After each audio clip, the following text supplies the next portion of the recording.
Our next author is Rebecca Walker, and is a writer, feminist, and activist. Her memoirs included Black, White, and Jewish, and Baby Love, choosing motherhood after a lifetime of ambivalence. Her writing has appeared in the Washington Post, Vibe, Book Forum, and many other outlets. Her first novel, Ade, A Love Story, is being adapted for film, with Madonna attached to direct. An actor featured on Transparent, she also writes for television and teaches creative writing workshops around the world. Please welcome Rebecca.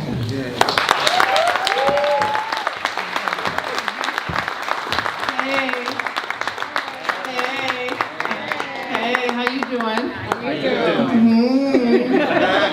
Okay, Madonna is not directing my movie. I'm writing the screenplay with Rachel Harper, the brilliant, beautiful Rachel Harper, who just read that incredible piece that I hope you all loved as much as I did. This is a little high. And I used to be really good at this back in the day. Just tilt it, honey. Just tilt it, right. All right, so it's so great to see you all here. I'm so happy to be here with you. You know, these days it's getting scarier and scarier to leave our homes. It's getting more and more frightening to gather together as revolutionary human beings who are willing to stand together and fight this maniac who is in the White House. So it's very, very wonderful just to feel your energy and to feel that we are all united and courageous and determined to be together no matter what, yeah? So thank you so much for coming out and supporting us and supporting each other. I guess I'm the last reader, so I better get to it. So for the last bunch of years, I have made Black Cool my mission. I'm reading tonight from a book called Black Cool, 1,000 Streams of Blackness, which is a collection of essays that I edited.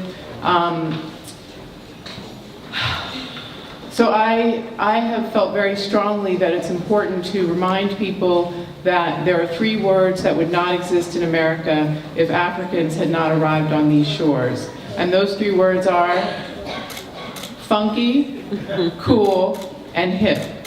So those are 3 words that came directly from West Africa, from Yoruba culture, and which carry with them their own cosmologies, their own definitions, their own particular way of looking at the world. And so I have spent this last, I don't know, however many years it's been now, really trying to help people understand that cool is actually a product of Africa. Just like yoga is a product of India, cool is actually a product of Africa. So it is not a universal thing that just comes from every human being. It is actually an aesthetic that has a cosmology, that has different ideas embedded within it, that comes from a tradition, just like asanas, right? Pranayama, all of that. So there are elements of cool that have allowed Black culture, African culture, to exist for thousands of years, or as long as we know of. And I wanted to do a book and to have a narrative and to engage these ideas in the culture because I feel that it's so important that Black people understand that we have a tremendous cultural resource that has been keeping us alive, and that it is called cool, and that it has been appropriated and commodified in different ways, and yet when we can reclaim it as our own, when we understand that it is ours, that the recognition of that, and the ignition of that, and the blossoming of that within us is a radical awakening that will allow us to stand much stronger in the face of any opposition. So this is from Black Cool. This is from the introduction, and it's very short. This book began to write itself many years ago when I was a student at Yale and had the good fortune to study with 3 extraordinary human beings: art historian and anthropologist Sylvia Arden Boone, cultural critic and feminist icon Bell Hooks, and Robert Farris Thompson, a pioneer who has spent his life identifying, cataloging, and excavating what we now call the Afro-Atlantic aesthetic tradition. I grew up around this tradition. The mark of Africa was always in our home, mediated through the African American artistic lens in photographs, books of poetry and prose, my mother's garden, and the music of Stevie Wonder and John Coltrane. But even as a young girl, certain things held my eye longer than others. Some objects demanded to be touched, held, examined, apprehended with greater care than others. There were chairs, for instance. In almost every room, my mother left a seat, a potential throne, open and waiting for a visitor to come, human or spirit, whatever shape or form. There were even pictures of chairs. In my mother's study, a Modigliani painting of a girl in a tall chair watched from above her desk. On the wall in the hallway, another painting of a chair, empty, red. In the living room, a long wooden bench of walnut, an old church pew, leaving a space for spirit, a trope of West African ritual. Quilts were carefully spread over beds in our house and often admired for their design, color, or size of stitch. Intricate composition and surprising use of color held the cultural recognition of the value of the cloth, the value, the wealth that is both beauty and dowry, but also screamed the signature of the artist who, through audacious aesthetic choices, asserted a profound authenticity and thus resistance to all that would rob her of subjectivity. As in many examples of African art, patterns often featured the zag, the break, chevron-like symbols that seemed to come directly from the cloths of West African art. At my uncle's home, cars filled the driveway and sometimes the front yard too. In West Africa, the Yoruba worship Ogun, the god of iron and war. In antebellum America, enslaved Africans were known for their blacksmithing skills and forced to forge the iron of their own shackles because of it. In contemporary African America, isn't it a reverence for metal, that which comes from the very core of the earth and represents strength in the face of all obstacles? Isn't that what is visible in the driveways of my uncles? At my grandmother's house in rural Georgia, family photos spread like kudzu to cover the wall above her favorite chair in the living room. This massive display is nothing less than a symbolic manifestation of the power of kin. And then there was the bath. While my mother or I soaked, the other would sit on the floor alongside the tub and tell the news of the day. After, coconut oils and amber potions were sampled, and more talking.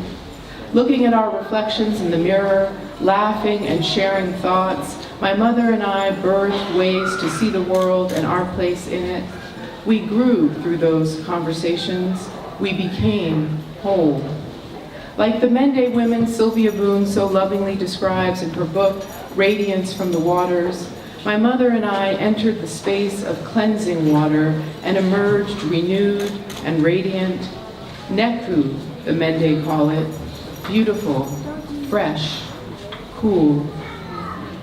I did not question these objects and rituals or the others that marked our days until I began to study art and aesthetics 3,000 miles away from home, inside of cold, neo-Gothic buildings, stripped bare of color and heated with hard radiators that burned my fingers when I reached out to them for warmth. I knew then I had been in the presence of something else before I arrived in that icy city, something which both fed my mind and chipped away at my spirit. When I began to study with Boone, Thompson, and Hooks, I learned in words what I had only known in feeling. They spoke of the other place, the other language I had left behind. Through their work, these teachers taught me that the language of my home came from a people whose names had been erased, whose tongues had been cut from their mouths, whose traditions had been deemed punishable by death. But, these teachers said, those people had not surrendered because their code was so deeply embedded in them, the specific contours of their humanness could not be vanquished. My uncles taught me about heaps of metal that could take me where I needed to go. My grandmother's wall demanded I pay attention to ancestors. The quilts taught me how to put shards, remains, and scraps of both the material and psychic worlds together to make myself a shield, a protective coat of arms. My mother taught me how to enter the bath, an ordinary woman, and emerge a queen. I began to see the fingerprints of Africa everywhere. I was captivated in the same way by an image of President Obama during the election season of 2008. Once I put it on my wall and continued to look and look and look, this book continued to call itself into being, to knock on the door of my studio and demand to take its place in the empty chair I always leave right beside my desk. You have seen the picture.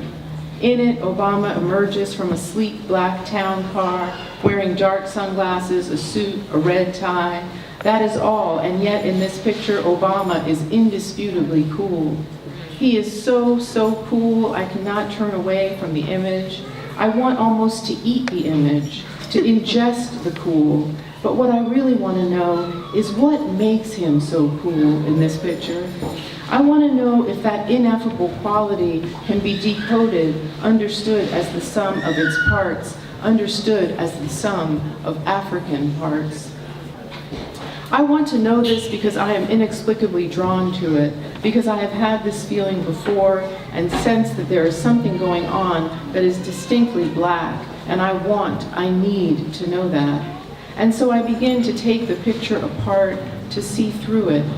I absorb in some place behind my eyes, but not quite in my brain, the elements that rivet. I mediate, I translate, I follow in the footsteps of my teachers, and I start to see. Barack Obama emerges from the metal of a shiny black car as the Mende people would emerge from the bath, fresh, new. No longer a boy with big ears, he steps out a prince, a relative of Ogun, the heir apparent. He is in motion. His body exits the automobile in the shape of a Z. He is propelled by what seems an unstoppable force. He wants to taste this new experience, this new life. He reaches powerfully for what is yet unknown. Obama is set to be our first black, our first mixed race, our first Muslim named president. His family is intact and shiny, his wife and children beautiful, his audacity astounding, his reserve is mesmerizing, his swagger is undeniable, his family is unbreakable and full of soul. The cool in this photo is so palpable it sends a shiver up my spine. It is black cool. It is made up of elements that can be traced back to a place, a people, a culture, elements that brilliant writers take on in this book. In these pages, Michaela Angela Davis says black people own this cool and should not give it up for pennies on the dollar. I say black cool can be shared, but its genus cannot be forgotten, cannot be erased again. Can black cool be tried on, adapted, assimilated, co-opted? Yes. Can its birthplace be denied? Only by those invested in gratuitous erasure. And these writers and this editor are not.